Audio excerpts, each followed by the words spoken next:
Hi, have you ever heard of the butterfly effect? So listen, it came about back in 1963 and it was proposed as a theory by a gentleman who was a mathematician and a meteorologist. And back in 1963, Edward Lorenz basically proposed the idea that a butterfly could flap its wings on one side of the world and the effect of the air moving from the butterfly's wings could cause hurricanes and tornadoes on the other side of the world. Well, for about 30 years, it was an interesting idea, but that's about it. Until the mid 90s, when scientists actually sought about proving, and this became a law, kind of like the law of gravity or any other physics law. It became a law, a natural law. It's called the law of sensitive dependence upon initial conditions. And all it simply means is that a small change can create a big impact in the future. And all of us have probably seen or heard different situations where that's the case. And I want to talk about the small impact of a variety or a series of decisions or actions that had a huge ripple. And that huge ripple is more than 2 billion people who have been saved from starvation and famine because of the butterfly effect, okay? So let's go back to a guy named Norman Borlaug. And Norman Borlaug held the post of the researcher for hybridized corn and wheat in arid climates. Sounds fascinating, right? So basically, he was tasked with developing a system for growing hybrid wheat and hybrid corn that was drought resistant and required less water and would grow in arid soil. Well, as a result of the developments that Mr. Borlaug has created, it's estimated that well over 2 billion human lives have been saved. So Norman Borlaug, right? I mean, wow.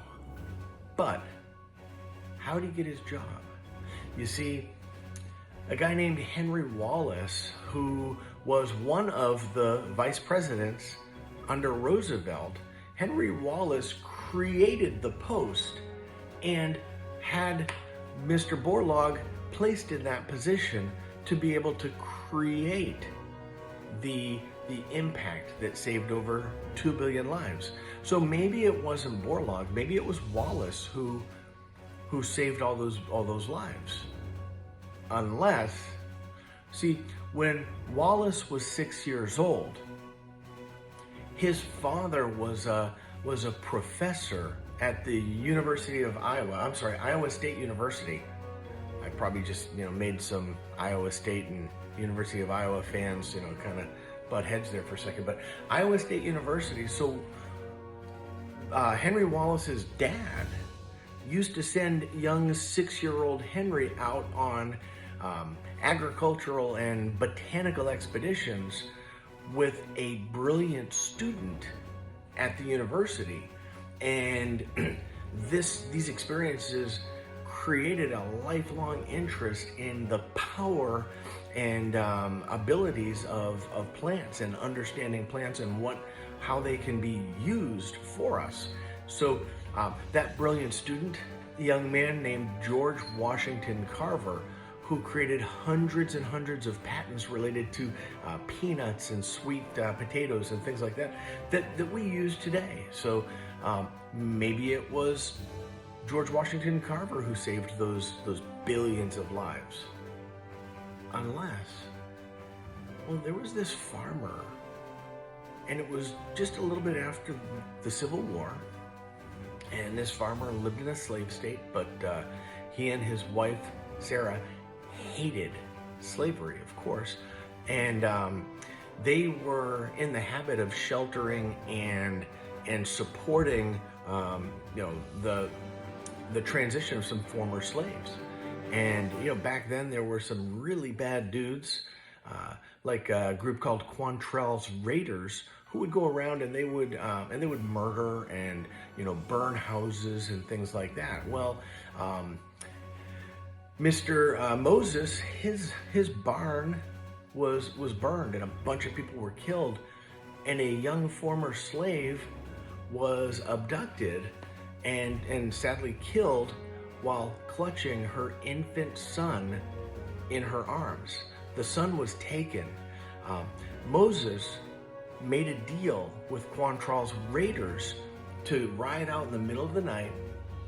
He rode his horse and met the Raiders in the middle of the night, and he traded the last horse that he had for this infant who was literally in a burlap bag, in a like a potato bag. So Moses took the baby out and warmed him up and brought him home. And while he was walking home, he promised that little baby, because that baby's mother was his wife's best friend. He promised that little baby he would raise the baby as his own, give him every opportunity, that he would help him have the opportunities and potential that this world and this country can offer. He also said that he would give him his name. Moses Carver passed on his name to that young baby, George Washington Carver. So maybe it was Moses Carver who saved those 2 billion people from starvation and famine. You see, the ripple effect of Carver saving George Washington Carver, George Washington Carver inspiring a passion and a love for botany and agriculture in young Henry Wallace. Henry Wallace creating a post specifically for the research and development of hybrid corn and wheat in arid climates, or Norman Borlaug, who, you know what, and it keeps going. So what's the takeaway here? The takeaway is you do so much more than you think. Your story's not over. You have potential. You have impacts that you can't even begin to imagine. The people that you impact, your family, the people that you work with. You have the opportunity in your life to flap your butterfly wings and change lives. People that you've never met, people that you don't know. So every day, make a decision. Every day, make a choice that you're going to do as much good as you can do, that you're going to influence people in the best possible way, because you never know. You literally never know. I'm sure Moses Carver had no idea what the impact of his actions would be over the course of history, over hundreds of years. Guys, thank you so much. As always, if you liked this video, please hit the like button, hit the share button, and as always, take care of yourself. God bless.